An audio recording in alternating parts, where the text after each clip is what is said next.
ఇప్పుడు కేటీఆర్ గారు ఆనాడు మాట ఇచ్చినట్టుగా రాష్ట్ర ప్రభుత్వం నిర్లక్ష్యం వల్ల సకాలంలో వడ్లు కొనుగోలు చేయకపోవడం వల్ల, కొనుగోలు కేంద్రాలు పెట్టి రైతులను ఆదుకోకపోవడం వల్ల, ఆనాడు అకాల వర్షాల వల్ల 4 రైతులు ఇక్కడ మరణించిన లక్షెట్పేటలో. ఇప్పుడు వారి కుటుంబాలకు ఒక్కొక్క కుటుంబానికి 5 లక్షల రూపాయలు కేటీఆర్ గారు సొంతంగా ఇస్తున్నారు. ఇప్పుడు వారిని వేదికపైకి పిలుస్తా ఉన్నాం. తనుగుల రాజు కుటుంబం గంపలపల్లి, తనుగుల రాజు కుటుంబం గంపలపల్లి, తనుగుల అభిరామ్ కుటుంబం గంపలపల్లి, గుండారపు వెంకటేష్ కొత్తూరు, నెలికి లచ్చన్న ముత్యంపేట. 4 కుటుంబాలకు కేటీఆర్ గారు 5 లక్షల రూపాయలు వారు సొంత డబ్బులు ఇస్తా ఉన్నారు, సాయం చేస్తా ఉన్నారు. ఆనాడు రాష్ట్ర ప్రభుత్వము ఆ కుటుంబాలను పట్టించుకోకుండా నిర్లక్ష్యం చేసి వాళ్ళు రోడ్డున పడేటట్టు చేస్తే ఇవాళ కేటీఆర్ గారు లక్షెట్పేట గడ్డ మీదకి వచ్చి ఆ రైతు కుటుంబాలకు ఒక్కొక్క కుటుంబానికి 5 లక్షల రూపాయలు చొప్పున 4 కుటుంబాలకు వారు ఇస్తా ఉన్నారు. గట్టిగా చప్పట్లతోని అన్నగారికి కృతజ్ఞతలు చెప్తాం. తనుగుల నాగరాజు గారి కుటుంబం గంపలపల్లి, తనుగుల అభిరామ్ గారి కుటుంబం గంపలపల్లి, గుండారపు వెంకటేష్ గారి కుటుంబం కొత్తూరు, నెలికి లచ్చన్న కుటుంబం ముత్యంపేట. ఈ 4 కుటుంబాలకు 5 లక్షల రూపాయల చొప్పున 20 లక్షల రూపాయలు మన పార్టీ వర్కింగ్ ప్రెసిడెంట్ అన్న కేటీఆర్ గారు ఇస్తా ఉన్నారు. వారికి హృదయపూర్వకంగా ఈ ప్రాంత రైతాంగం తరపున, ఈ ప్రాంత బీఆర్ఎస్ పార్టీ తరపున గట్టిగా చప్పట్లతోని మన కృతజ్ఞతలు చెప్తాం కేటీఆర్ గారికి.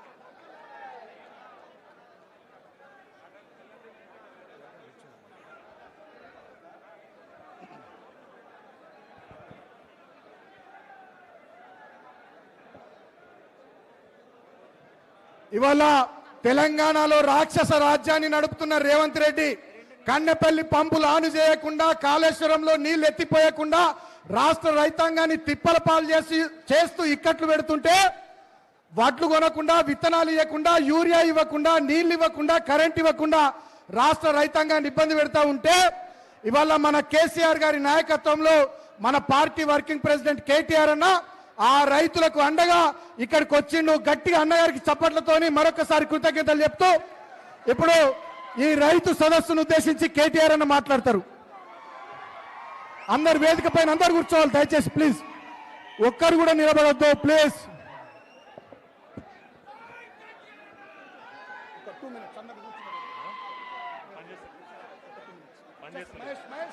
జై తెలంగాణ. దయచేసి అందరిని కూర్చోబెట్టండి అమ్మా. ఇది వినబడతలేదు. సెట్ చేసుకో, ఒక్కటే నిమిషం కూర్చుండబెట్టు. దయచేసి అందరు కూర్చోవాలి ప్లీజ్. అందరు రేవతమ్మ కూర్చోండి అమ్మా. ఏంది ఇది? కూర్చోండి, కూర్చోండి. దయచేసి అందరు కూర్చోవాలి వేదిక పైన ప్లీజ్.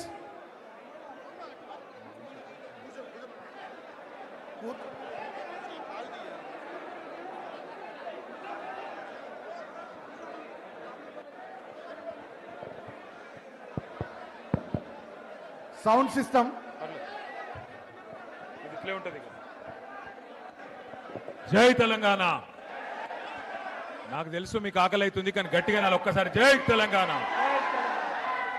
కేసీఆర్ గారి నాయకత్వం, కేసీఆర్ గారి నాయకత్వం. గౌరవనీయులు పెద్దలు, ఈరోజు మంచిర్యాలలో జరుగుతున్న ఈ రైతు సదస్సుకు అధ్యక్షత వహిస్తున్న గౌరవ మాజీ శాసనసభ్యులు పెద్దలు, మాజీ శాసనసభ్యులు పెద్దలు, సీనియర్ నాయకులు, స్వయంగా రైతు బిడ్డ శ్రీ నడిపెల్లి దివాకర్ రావు గారు, గౌరవనీయులు మన మంచిర్యాల జిల్లా బీఆర్ఎస్ పార్టీ అధ్యక్షులు సోదరుడు, మొన్ననే సింగరేణి కార్మికుల కోసం పోరాడి 31 రోజులు ప్రభుత్వం మళ్ళీ తిరిగి జైలుకు పంపిస్తే జైలుకైనా పోతా గాని నీకు మాత్రం లొంగేది లేదంటూ మొండిగా పోరాటం చేస్తున్న మన తమ్ముడు చెన్నూరు మాజీ శాసనసభ్యుడు శ్రీ బాల్కా సుమన్ గారు, గౌరవనీయులు పెద్దలు మాజీ మంత్రివర్యులు అన్న మీ అందరికీ సుపరిచితులు సింగరేణి కార్మిక లోకానికి ఆప్తులు శ్రీ కొప్పుల ఈశ్వరన్న గారు, గౌరవనీయులు మాజీ మంత్రివర్యులు పెద్దలు, మొన్ననే ఇక్కడ నలుగురు రైతులు చనిపోతే దివాకర్ రావు గారు ఒక్క పిలుపునిస్తే వెంటనే ఇక్కడికి జగిత్యాల నుండి వచ్చి 8 గంటల పాటు మనతో పాటు ధర్నా చేసిన మాజీ మంత్రివర్యులు అన్న సీనియర్ నాయకులు రాష్ట్ర ప్రధాన కార్యదర్శి శ్రీ జీవన్ రెడ్డి గారు, గౌరవనీయులు పెద్దలు మాజీ మంత్రివర్యులు బాల్కొండ శాసనసభ్యులు అన్న శ్రీ వేముల ప్రశాంత్ రెడ్డి గారు, గౌరవనీయులు మన గౌరవ శాసనసభ్యులు కోరుట్ల నియోజకవర్గ ఎమ్మెల్యే సోదరులు డాక్టర్ సంజయ్ గారు, ఆసిఫాబాద్ ఎమ్మెల్యే సోదరి, మరి ఎక్కడ ఆదిలాబాద్ ఉమ్మడి జిల్లాలో సమస్య ఉన్నా చెన్నూరైనా మంచిర్యాలైనా ఖానాపూర్ అయినా ఎల్లవేళలా పార్టీ కోసం పనిచేసే మనందరి ఆడబిడ్డ శ్రీమతి కోవా లక్ష్మి గారు, గౌరవనీయులు సిర్పూర్ మాజీ ఎమ్మెల్యే పెద్దలు శ్రీ కోనేరు కోనప్ప గారు, బెల్లంపల్లి మాజీ ఎమ్మెల్యే శ్రీ దుర్గం చిన్నయ్య గారు, గౌరవనీయులు మీ అందరికీ సుపరిచితులు ఈరోజు మంచిర్యాల నియోజకవర్గంలోనే గాను చెన్నూరు నియోజకవర్గంలో కూడా, అదేవిధంగా హైదరాబాద్ లో కేసీఆర్ గారితో అత్యంత సన్నిహితంగా ఉండే ఫిలిం డెవలప్మెంట్ కార్పొరేషన్ మాజీ అధ్యక్షులు సోదరులు శ్రీ పుస్కూర్ రామ్మోహన్ రావు గారు, గౌరవనీయులైన వేదికపైన ఆసీనులైన మా మాజీ మంత్రివర్యులు అన్నగారు ఆదిలాబాద్ మాజీ శాసనసభ్యులు శ్రీ జోగు రామన్న గారు, గౌరవనీయులు చొప్పదండి మాజీ ఎమ్మెల్యే సుంకె రవిశంకర్ గారు, మాజీ శాసన మండలి సభ్యులు పార్టీ ప్రధాన కార్యదర్శి ఆదిలాబాద్ ఇన్ఛార్జ్ శ్రీ నారదాసు లక్ష్మణ్ రావు గారు, అట్లాగే ఇంకా మన పెద్దపల్లి మాజీ శాసనసభ్యులు శ్రీ దాసరి మనోహర్ రెడ్డి గారు, ఖానాపూర్ నియోజకవర్గ బాధ్యులు సోదరులు శ్రీ బుక్యా జాన్సన్ రాథోడ్ గారు, అదేవిధంగా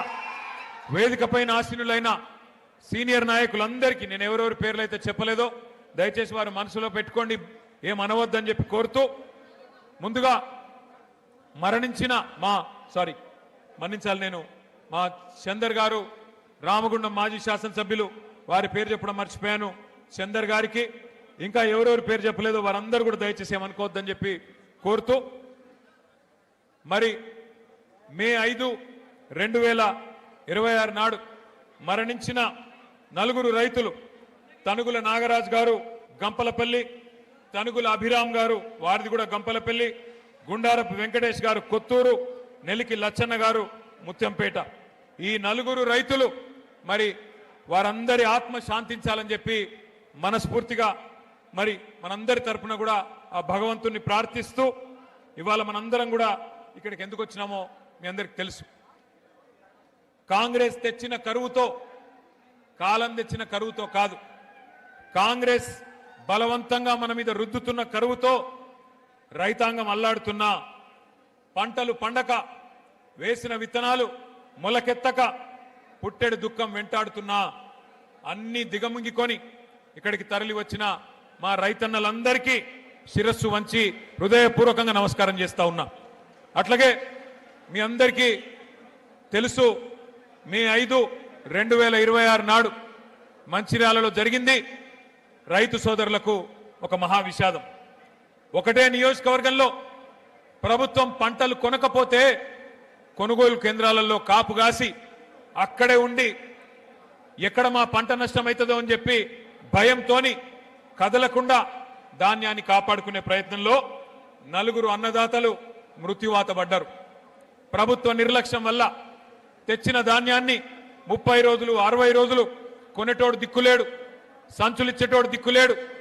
ఈ దిక్కు దివానం లేని ప్రభుత్వంలో అన్నదాతకు మరి దిక్కులేని పరిస్థితి వస్తే ఆ పంటను కాపాడుకునే ప్రయత్నంలో ఆ కొనుగోలు కేంద్రం దగ్గరే కాపుగా చిన్నప్పుడు గోడ కూలింది.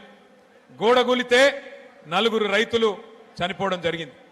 నలుగురు రైతులు చనిపోతే ప్రధాన ప్రతిపక్ష నాయకులు, ప్రధాన ప్రతిపక్ష పార్టీకి సంబంధించిన బీఆర్ఎస్ పార్టీకి సంబంధించిన నాయకత్వం, మాజీ ఎమ్మెల్యే మా దివాకర్ రావు గారు, మా జీవన్ రెడ్డి గారు, మాజీ మంత్రి గారు 8 గంటలు ధర్నా చేసినా దున్నపోతు మీద వానబడ్డట్టు ప్రభుత్వం నుంచి స్పందన రాలే. చివరికి ఏదో మొక్కుబడిగా ఒప్పుకున్నారు, చూస్తాం చేస్తాం ఒప్పుకున్నారు. కానీ ఈ రోజు వరకు దాదాపు 2.5 నెలలు గడిచిపోయినా స్పందన లేదు. కనీసం మానవత్వం అనే ఒక ఆలోచన కూడా లేదు. మరి ఈ నలుగురు చనిపోయిన తర్వాత, అర్ధాంతరంగా వారి జీవితాలు ముగిసిపోయిన తర్వాత నాకు దివాకర్ రావు గారు, జీవన్ రెడ్డి గారు కలిసి ఫోన్ చేసినారు. అన్నా మరి పార్టీ తరఫున మనమన్నా ఏమన్నా చెప్పాలి, ఎందుకంటే రైతులు ఈ రకంగా ఇబ్బందులు పడతా ఉన్నారు, వారికి అండగా నిలబడాలన్నారు. ఆ రోజు మేము వరంగల్లో ఉన్నాం, రైతు సదస్సు, అక్కడ రైతు సంగ్రామ సదస్సు నిర్వహిస్తా ఉన్నాం. అదే రోజు ఈ బాధాకరమైన సంఘటన జరిగింది.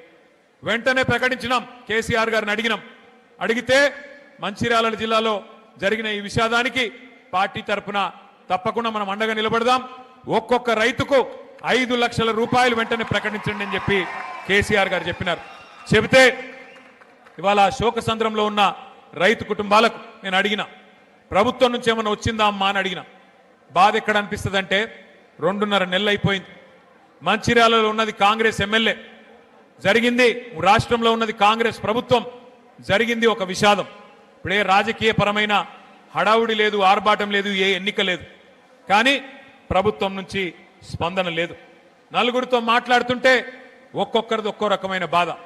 వాళ్ళందరూ చెప్పింది ఒకటే మాట. కాకపోతే వాళ్ళ 4 రైతులు చచ్చిపోతే ఒక్క రైతుకు మాత్రమే 5 లక్షలు వచ్చింది ప్రభుత్వం నుంచి. అది కూడా ఎక్కడిది ఆ 5 లక్షలు? కేసీఆర్ గారు పెట్టిన రైతు బీమా నుంచి మాత్రమే 5 లక్షలు ఇచ్చినారు. కానీ మిగతా ముగ్గురికి 5 లక్షలు కాదు కదా, 5,000 కాదు కదా, 5 పైసలు కూడా ప్రభుత్వం నుంచి సహాయం అందలేదు. ఇంత దుర్మార్గమైన, ఇంత కిరాతకమైన ప్రభుత్వం ఇవాళ రాష్ట్రంలో ఉన్నది. ఒకవైపు యూరియా కష్టాలు, మరొక వైపు కరెంటు కష్టాలు, మరొక వైపు సాగునీటి కోసం తన్లాట. ఇన్ని గండాలు దాటి పంట పండిస్తే మరి రేవంత్ రెడ్డి అనే గండాన్ని మాత్రం రైతులు దాటలేకపోయినారు. ఒకటే రోజు పంటలు కొనక అక్కడే కాపలగాసి చివరికి 4 చచ్చిపోయినా రేవంత్ రెడ్డికి చీమ గుట్టినట్టు కూడా లేదు. ఇవాళ కేసీఆర్ గారి నాయకత్వంలో ఆనాడు 9.5 సంవత్సరాల పాటు బ్రహ్మాండంగా మరి రైతులకు కరెంట్ ఇచ్చి 73,000 కోట్ల రూపాయలు రైతు బంధు రూపంలో ఇచ్చి, నీళ్ళిచ్చి, చెర్లు బాగా చేసి, రైతు బీమా పెట్టి, పంటలు కొని మరి పూర్తి స్థాయిలో పంజాబ్ని తలదన్నే విధంగా తెలంగాణ రైతన్నను భారతదేశంలో నిలబెడితే కేసీఆర్ గారు ఇవాళ రేవంత్ రెడ్డి రాక్షస పాలనలో అష్ట కష్టాలు పడతా ఉన్నారు. పంటలు కొనరు, యూరియా ఇయ్యరు, సంచులు ఇయ్యరు, సుతిలు ఇయ్యరు, పోని పొరపాటున కొంటే మద్దతు ధర ఇయ్యరు, మరి బోనస్ అన్నారు, బోనస్ను బోగస్ చేసినారు. అట్లా మాత్రమే కాదు, ఇవాళ ఒక్కసారి మీరు ఆలోచించాలని చెప్పి నేను కోరుతా ఉన్నా. రేవంత్ రెడ్డి ప్రభుత్వం వచ్చి 31 నెలలు దాటి 32వ నెల నడుస్తా ఉన్నది. 4 సార్లు ఈ 32 నెలల్లో 4 సార్లు రైతు బంధు ఎగ్గొట్టిన నయవంచకుడు రేవంత్ రెడ్డి. షాపులో దొరికే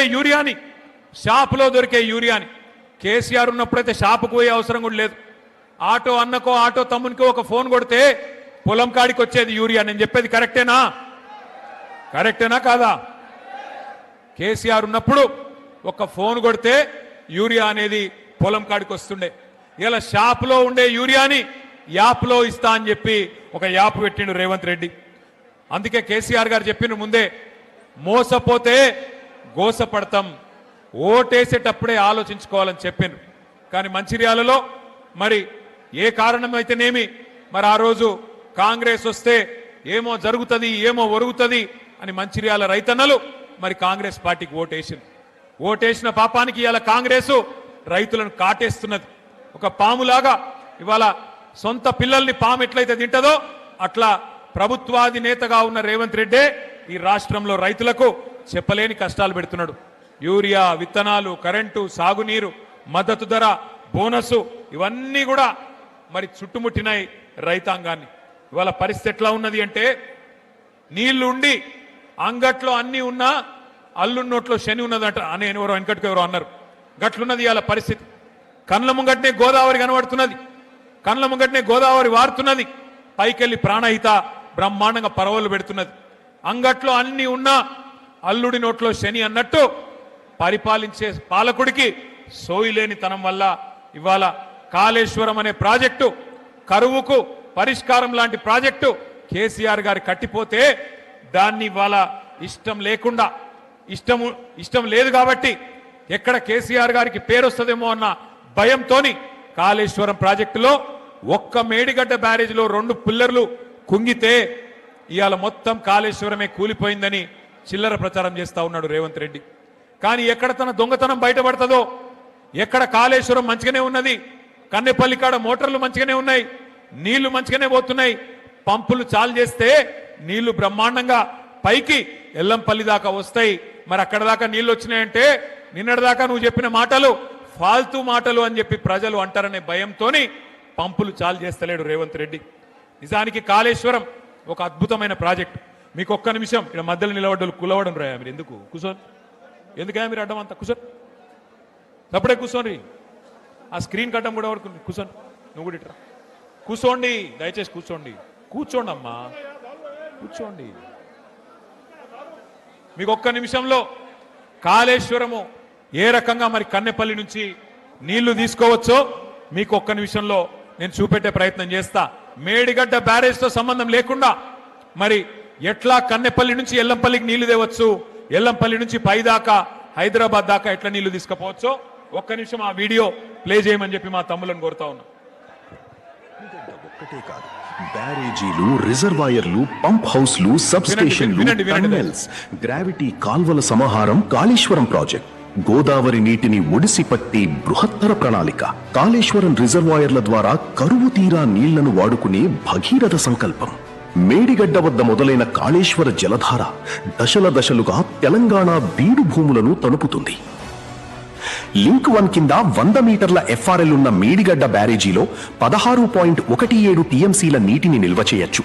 కన్నెపల్లి పంప్ హౌస్ దగ్గర గోదావరి నీటి మట్టం 93.5 మీటర్లు ఉన్నప్పుడు మేడిగడ్డ బ్యారేజ్ గేట్లను మూసివేయాల్సిన అవసరం లేకుండానే 17 మోటార్లతో నీటిని లిఫ్ట్ చేసి జయశంకర్ భూపాలపల్లి జిల్లాలోని అన్నారం బ్యారేజీకి పంపించేయవచ్చు.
ప్రాణేశ్వరం.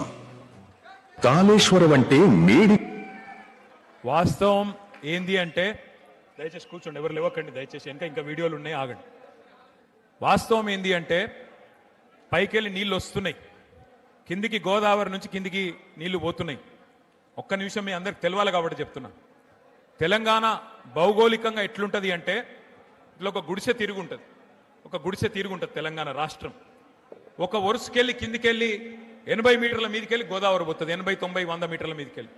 ఇంకో వరుసకెళ్ళి ఇంకో దిక్కుకెళ్ళి కృష్ణా నది 120, 130 మీటర్ల మీదకెళ్ళి కృష్ణా నది పోతుంది. ఆడికెళ్ళి పైకి నీళ్లు తీసుకుపోవాలి, ఎందుకంటే భూములన్నీ పైనున్నాయి, నదులు కిందున్నాయి. అందుకోసమే కేసీఆర్ గారు కాళేశ్వరం అనే ప్రాజెక్టును డిజైన్ చేసిండు. మరి కాళేశ్వరం అనే ప్రాజెక్టు యొక్క గొప్పతనం ఏంది అంటే ఇళ్ళకెళ్ళి నీళ్లు 3 రకాలుగా తీసుకోవచ్చు. ఇప్పుడు మీ ఎల్లంపల్లె ఉంది, ఇక్కడ ఎల్లంపల్లి నుంచి నీళ్లు పైకి తీసుకొని పోవాలంటే దీనిలో 3 మార్గాలు ఉన్నాయి. మొత్తం కాళేశ్వరం అంటే ఒక బ్యారేజీ కాదు, ఒక రిజర్వాయర్ కాదు. కాళేశ్వరం అంటే 3 బ్యారేజీలు, మేడిగడ్డ, అన్నారం, సుందిల్లా. కాళేశ్వరం అంటే 15 రిజర్వాయర్లు, 19 పంప్ హౌజులు, 21 సబ్ స్టేషన్లు, 100 కిలోమీటర్ల సొరంగ మార్గాలు, 1000 కిలోమీటర్ల ప్రవాహ కాలువలు. మొత్తం కాళేశ్వరం ప్రాజెక్టులో 100 భాగాలుంటే అందులో 1 భాగం మేడిగడ్డ బ్యారేజ్. ఆ మేడిగడ్డ బ్యారేజ్లో కూడా 85 పిల్లర్లుంటే 2 పిల్లర్లు కుంగిన మాట వాస్తవం. మరి ఇవాళ ఈ రాష్ట్ర ప్రభుత్వం చేస్తున్న దుర్మార్గమైన విషయం ఏంటి అంటే, మేడిగడ్డ బ్యారేజ్కు కన్నెపల్లి పంప్ హౌస్కు 18.5 కిలోమీటర్ల అంతరం ఉన్నది. మేడిగడ్డ మీదికి, అదే గోదావరి నది మీద మేడిగడ్డ మీదికి మరి 18.5 కిలోమీటర్ల మీద కన్నెపల్లి పంప్ హౌస్ ఉన్నది. అక్కడ కన్నెపల్లి పంప్ హౌస్ కాడ మోటార్లు మంచిగానే ఉన్నాయి, 17 మోటార్లు. మరి ఆడికెళ్ళి 3 టీఎంసీల నీళ్లు రోజుకి ఎత్తిపోయొచ్చు.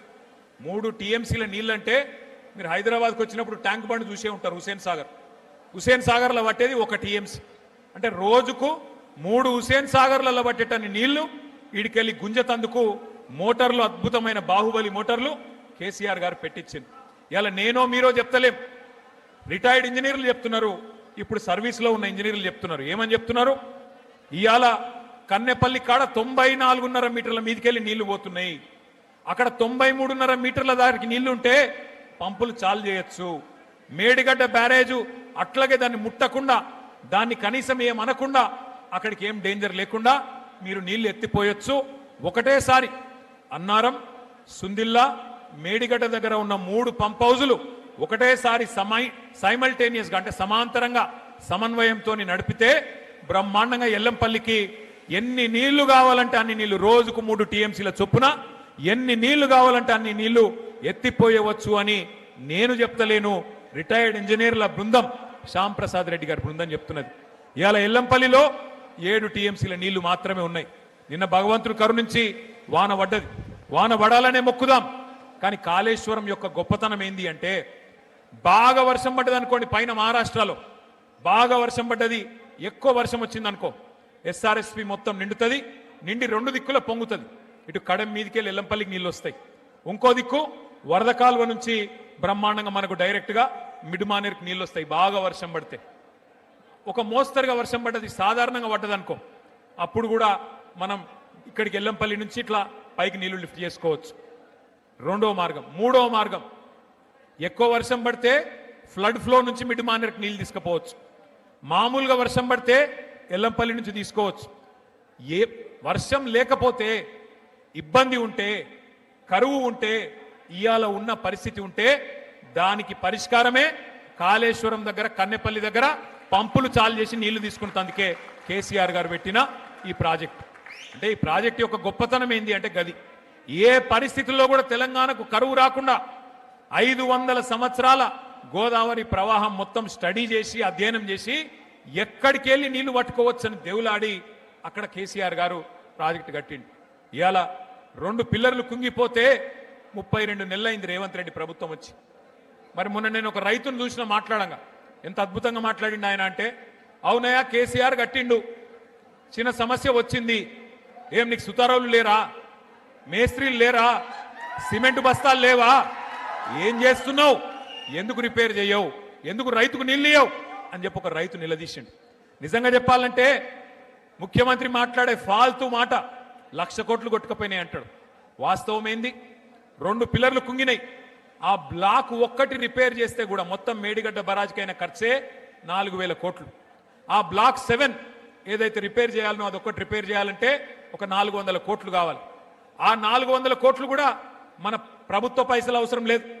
ఎల్ఎన్టీ అనే కంపెనీ మేమే కడతాం, మేమే పెడతాం, మీ పైసనే వద్దు అని ఉత్తరం రాస్తే కూడా ఈ మూర్ఖపు ముఖ్యమంత్రి ఎక్కడ మళ్ళా నేను ఇన్ని రోజులు చేసిన ప్రచారం, రాహుల్ గాంధీని తీసుకొచ్చి చూపెట్టిన సినిమా నేను దొంగనని మళ్ళా దొరికిపోతా అని చెప్పి ఆ ఎల్ఎన్టీ కంపెనీని కూడా బెదిరించి చెలగొట్టిండు తప్ప 32 నెలలే దాన్ని ముడతలేడు. ఇవాళ ఎందుకు వచ్చింది? కాంగ్రెస్ తెచ్చిన కరువు అని నేను ఎందుకంటున్నా, గోదావరిలో నీళ్లుండి ఎల్లంపల్లికి నీళ్లు దాసుకురాలని, నీళ్లు ఎత్తిపోయలేని అసమర్థ ప్రభుత్వం, కావాలని నీళ్లు ఎత్తకుండా ఇలా రైతులను సతాయిస్తున్న మూర్ఖపు ప్రభుత్వం ఉన్నది. కాబట్టే ఇది కాలం తెచ్చిన కరువు కాదు, కాంగ్రెస్ తెచ్చిన కరువు అని చెప్పి నేను అంటా ఉన్నా. అర్థం చేసుకోమని చెప్పి నేను కోరుతా ఉన్నా. నీళ్లు లేవంటాడు మొదలు. కన్నెపల్లి దగ్గర నీళ్ళు ఎక్కడున్నాయి అంటే మేము అందరం పోయినాం. నేను, ప్రశాంత్ రెడ్డి గారు, జీవన్ రెడ్డి గారు, మా ఈశ్వరన్న, మొత్తం అందరం ఎమ్మెల్యేలు, కోవ లక్ష్మక్క, అందరం కలిసి, మా జోగు రామన్న, అందరం కలిసి పోయినాం.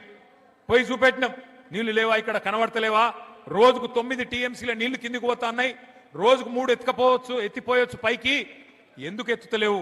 కింద మీ గురువు గారు చంద్రబాబు ఎత్తుతుండు కదా, నీకేం పుట్టింది రోగం అంటే లేదు, ఉలుకు లేదు.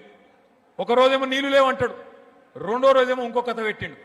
వాడెవడో చెప్పిండు ఎన్డీఎస్సీ అని చెప్పిండు, వాడు చెప్పిండు నేను ఎత్తిపోయా అంటాడు. నేను అది కూడా అడిగిన, ఇప్పుడు ఎన్డీఎస్సీ ఎక్కడన్నా చెప్పిందా కన్నెపల్లి కాడ నీళ్లు తీసుకోవద్దని చెప్పిందా? పైన అన్నారం మంచిగానే ఉంది, సుందిల్ల మంచిగానే ఉంది. నీ ప్రభుత్వం వచ్చినాకనే అక్కడ గ్రౌటింగ్ వర్క్ కూడా చేసిండ్రు, 2 బ్యారేజీలు మంచిగానే ఉన్నాయని ఇంజనీర్లు చెప్తున్నారు.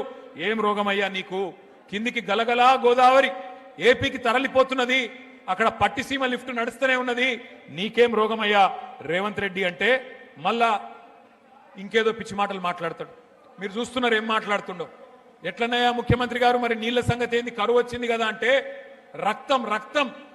రక్తం జల్లుండ్రి బీఆర్ఎస్ వాళ్ళది, చల్లితే పంటలు వండుతాయి అని మాట్లాడిండు. మా ప్రశాంత్ రెడ్డి అన్నకు తిక్క ఉట్టింది, నిజంగా రక్తం జల్లమంటావా నా కొడక అని చెప్పి, ఇగో తీసుకోరా పోయి రక్తం అని చెప్పి రక్తం కూడా ఇచ్చిండు. రక్తం ఇచ్చి ఇగో తీసుకొని మాకు పొలాలకు నీళ్ళు, రైతులకైతే నీళ్ళు అని చెప్పి మన నాయకులు బయలుదేరితే ఇక ముఖ్యమంత్రికి ఫ్రస్ట్రేషన్ పెరిగిపోయింది. ఆయనకు తెలిసినవి 2 ఓట్లు తిట్లు. అయితే ఓట్లు పెడతాడు, దొంగ ఓట్లు, లేదంటే తిట్లు తిడతాడు, బూతులు తిడతాడు. 32 నెలల ఏం చేసినామని నేను అడుగుతా ఉన్నా. కేసీఆర్ గారు 10 ఏళ్ల పాటు బ్రహ్మాండంగా నీళ్ళు ఇచ్చిండు.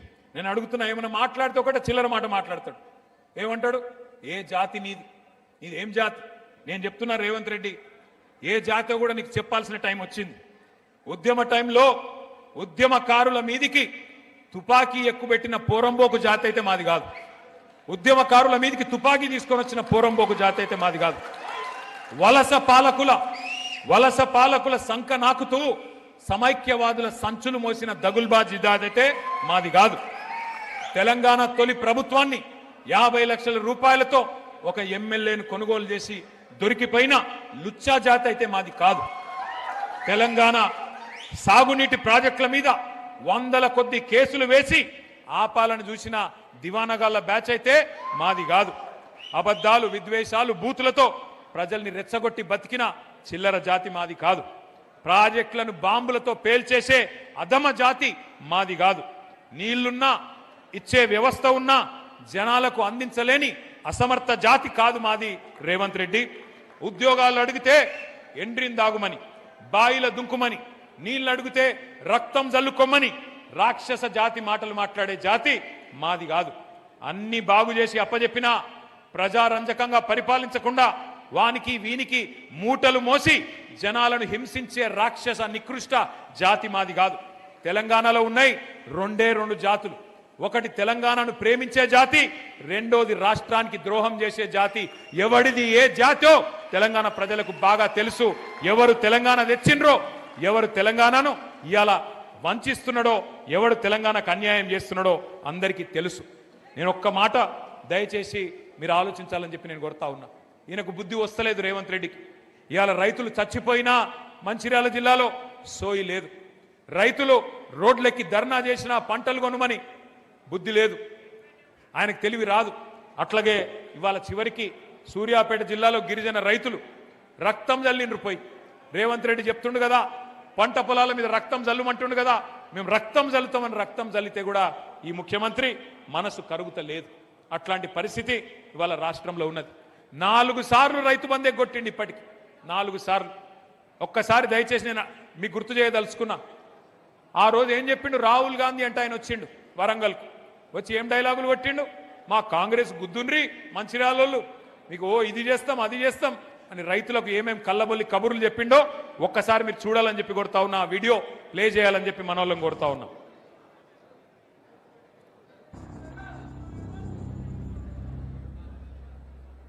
जैसे ही कांग्रेस पार्टी की यहां सरकार बनेगी वैसे 2 लाख रुपए का कर्जा माफ होगा और आपको सही एमएसपी मिलनी शुरू हो जाएगी। 15,000 रुपए प्रति एकड़ डायरेक्ट बेनिफिट हम किसानों को देने जा रहे हैं। यह सिर्फ एक डिक्लेरेशन नहीं है, यह किसानों के लिए कांग्रेस पार्टी की गारंटी है। यह खोखले शब्द नहीं है। पैडी को हम 2,500 रुपए में खरीदेंगे। పండించిన వరి పంటకి కనీస మద్దతు ధర అదనంగా బోనస్ ప్రకటించి 2,500 రూపాయల వరకు క్వింటల్ కి వరి ధాన్య కొనుగోలు చేస్తాం.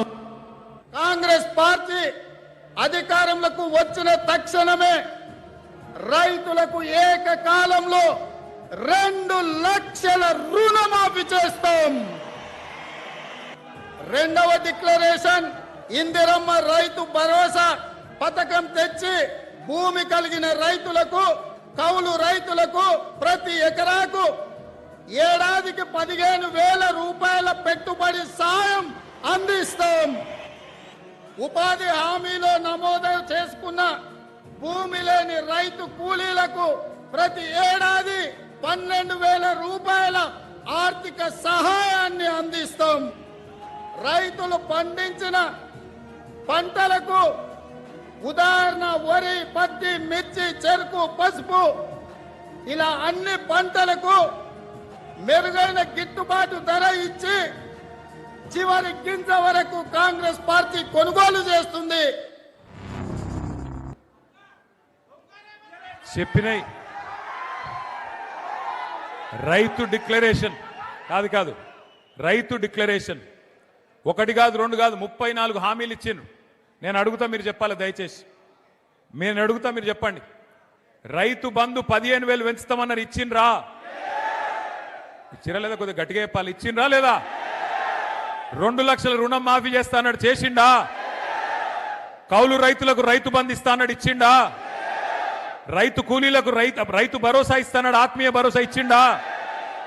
పత్తి, వరి, మిర్చి అన్నిటికీ బోనస్ ఇస్తా అన్నాడు, ఇచ్చిండా? చివరి గింజ దాకా కొంటా అన్నాడు, ఇచ్చిండా? కొంటుండా? 24 గంటల కరెంట్ ఇస్తుండా? మరి మంచిర్యాలలో మనకు తెలిసి వచ్చిందా మార్పు అంటే ఎట్లుంటుందో? గిట్లుంటది. మరి ఎట్లుంటది అంటే ఒక్కసారి ఆలోచన చేయండి.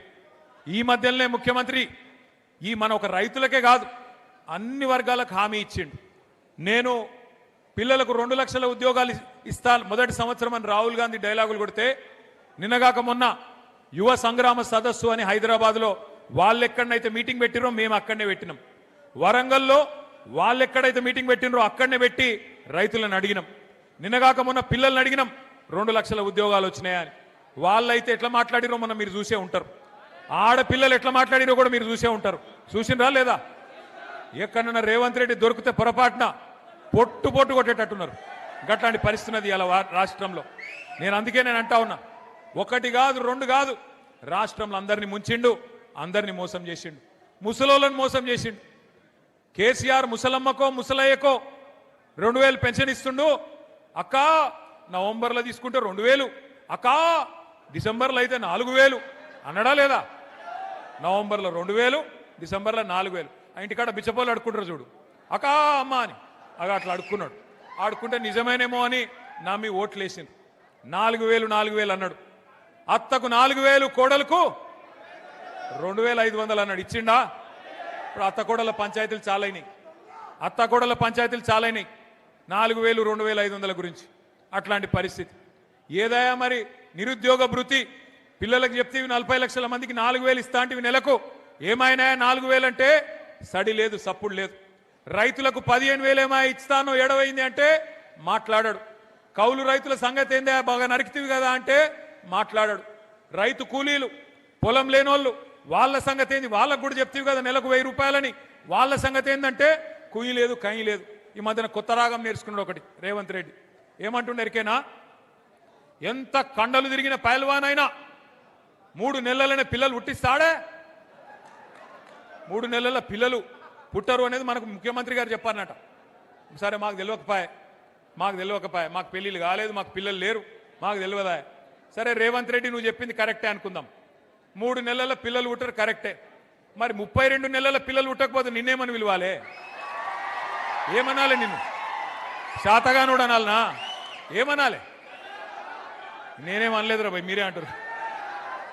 నేను ఒక్కటే అంటున్నా, ఈ బట్టెవాజ్ ముఖ్యమంత్రి, ఈ దగాకోర్ కాంగ్రెస్ వీళ్ళను ఉరికిచ్చి కొడితే తప్ప మంచిర్యాలలో రేపు మనకు మళ్ళీ రైతు ప్రభుత్వం రాదు. గుర్తుపెట్టుకోండి, తెలంగాణలో మళ్ళీ రైతు ముఖంలో చిరునవ్వు చూడాలి అంటే తెలంగాణలో మళ్ళీ రైతన్న కళ్ళల్లో ఆనందం చూడాలి అంటే, తెలంగాణలో ఏ రైతు చనిపోయినా, ఏ రైతు మరి కుటుంబానికి ఏమైనా ఒక పెద్దన్నలాగా కేసీఆర్ గారు మళ్ళీ తిరిగి వస్తే తప్ప ఈ రాష్ట్రంలో మళ్ళీ మంచి రోజులు రావు. అందుకే దయచేసి నేను చెప్పేది మీ అందరితో ఒకటే, 30 నెలలు గోసపడ్డాం, 31 నెలలు గోసపడ్డాం, ఇంకా మిగిలింది 29 నెలలు మాత్రమే. 29 నెలలు మాత్రమే. ఈ సినిమా అయిపోయింది. ఇంటర్వెల్ దాకా చూసేసినాం.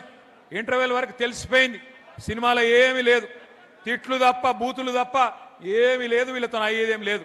సెకండ్ హాఫ్లో కూడా ఇంటర్వెల్ అయిపోయినాక సెకండ్ హాఫ్ ఉంటుంది కదా, అందులో కూడా వీళ్ళతో ఏమి కాదు, ఊదు గాలది పీరి లేవది. ఎందుకంటే వీళ్ళతో ఏమి కాదు, వీళ్ళకి చేత కాదు. గివే తిట్లు, లేదంటే ఒక 4 కేసులు పెడతారు. మీ ఎమ్మెల్యే కేసులు పెట్టుడు తెలుసు, రేవంత్ రెడ్డి కూడా గదే తెలుసు. కేసులు పెట్టాలి, పోలీసులను అడ్డం పెట్టుకోవాలి, ఎన్ని రోజులు బతుకుతావు అట్లా? అందుకే నేను అంటున్నా, ఇన్ని రోజులు కష్టపడ్డా మా తమ్ముళ్లకు చెల్లెళ్లకు నేను ఒక్కటే మాటిస్తున్నా, మంచిర్యాలలో మిమ్మల్ని ఎవడెవడైతే సతాయిస్తుండో పేర్లు రాసి పెట్టుకోండి, పేర్లు రాసి పెట్టుకోండి. ఎవరిని వదిలిపెట్టే సమస్యనే లేదు, ఏ ఒక్కరిని కూడా వదిలిపెట్టే సమస్య లేదు. నేను కేసీఆర్ గారి లాగా మంచోని కాదు, నేను అంత మంచోని అయితే కాదు. రేపు గ్యారంటీ నేను చెప్తున్నా, మీకు గ్యారంటీ నేను చెప్తున్నా, ఇంకొక 28 నెలల తర్వాత తిరిగి కేసీఆర్ గారు ఈ రాష్ట్రానికి ముఖ్యమంత్రి అయి తీరుతారు. 600 తెలంగాణ ప్రజల ఆశీర్వాదంతో మళ్ళీ తెలంగాణ తెచ్చిన నాయకుడే ఈ రాష్ట్రానికి నాయకత్వం వహిస్తాడు. ఆ రోజు ఈ రోజు ఎవరైతే తోకలూపుతున్నారో అధికారులు, వాళ్ళకి నేను చెప్తున్నా, ముఖ్యంగా పోలీసు వాళ్ళు, డ్యూటీ చేయండి కానీ అతి చేయకండి. ఎవరెవరు అతి చేస్తుండ్రో గుర్తు పెట్టుకుంటాం. మిత్తితో సహా నువ్వు రిటైర్ అయిపోయినా మిత్తితో సహా తీసుకొచ్చే బాధ్యత నాది, మిత్తితో సహా తిరిగిచ్చే బాధ్యత నాది. ఒకవేళ మేము రిటైర్ అయిపోతున్నాం లేదా మేము పారిపోతామంటే 7 సముద్రాల అవతల దాక్కున్నా గుంజుకొచ్చి ప్రజల ముంగట నిలబెట్టే బాధ్యత నాది. దయచేసి నేను కోరుతా ఉన్నా, ఈ దుర్మార్గ రాక్షస ప్రభుత్వానికి అండగా నిలబడకండి. కరెక్ట్ కాదు. ఇవాళ ఉండే ఎమ్మెల్యే ఇవాళ ఉంటాడు, రేపు పోతాడు, కానీ ప్రజలు ఇక్కడనే ఉంటారు, రైతులు ఇక్కడనే ఉంటారు, మా తమ్ముళ్ళు ఇక్కడనే ఉంటారు. పోరాటం ఒడిచిపోదు. ఢిల్లీలో చూస్తున్నారు మీరు, ఎవరు పిలిచిండ్రా పిల్లల్ని? ఢిల్లీలో వేల మంది పిల్లలు నిన్న పార్లమెంటు ముందు ఏ రకంగా ప్రభుత్వాన్ని గడగడ వణికించిండ్రో మీరే చూస్తా ఉన్నారు. తెలంగాణను తిరిగి రెచ్చగొడితే ఉద్యమ సమయంలో ఎట్లయితే ఉడికిపోయిందో ఈ కాంగ్రెస్ ను బీజేపీని తరిమి తరిమి కొట్టేదాకా మళ్ళీ కేసీఆర్ గారి నాయకత్వంలో ఉడుకు నెత్తురుతో ఉన్న మా తమ్ముళ్ళు, రక్తం సలసల మరుగుతున్న మా రైతులు తిరగబడితే ఒక్క నాయకుడు, ఒక్క ఎమ్మెల్యే, ఒక్క ఎమ్మెల్సీ కూడా మీరు ఊళ్ళల్లో తిరగలేరనే మాట కూడా నేను హెచ్చరిస్తూ, ఇకనైనా మంచిర్యాల ఎమ్మెల్యే గారు కూడా తన వరుస మార్చుకోవాలి, పద్ధతి మార్చుకోవాలి. ప్రజలకిచ్చిన హామీలు నిలబెట్టు. 6 గ్యారెంటీల గురించి మాట్లాడు, 420 హామీల గురించి చెప్పు. ఎస్సీలు, ఎస్టీలు, బీసీలు అడుగుతున్నారు నిన్ను, ఏమాయ మీరు ఇచ్చిన హామీలు, ఏమాయ నువ్వు చెప్పిన 420 హామీలు? పోయి మీ ముఖ్యమంత్రిని పట్టుకో, ఈ పని చేయి, ఈ పని చేయి అని ప్రజల కోసం మంచి చేయించే ప్రయత్నం చేయించు. అంతేగాని బీఆర్ఎస్ నాయకులను శోభబెట్టే ప్రయత్నం చేస్తే వదిలిపెట్టమని చెప్పి మళ్ళొక్కసారి విజ్ఞప్తి చేస్తూ, ఈరోజు మరణించిన తనుగుల నాగరాజు గారు, తనుగుల అభిరామ్, గుండారపు వెంకటేష్, నెలికి లచ్చన్న, వారి కుటుంబాలకు ఇవాళ కేసీఆర్ గారు అండగా ఉన్నందుకు ఒకసారి గట్టిగా కేసీఆర్ గారికి చప్పట్లతో మనందరం అభినందనలు చెప్తాం. తప్పకుండా భవిష్యత్తులో ఏ కార్యకర్త కష్టం వచ్చినా అండగా ఉంటామని మళ్ళొక్కసారి తెలియజేస్తూ, జై తెలంగాణ, కేసీఆర్ గారి నాయకత్వం, కేసీఆర్ గారి నాయకత్వం. Thank you.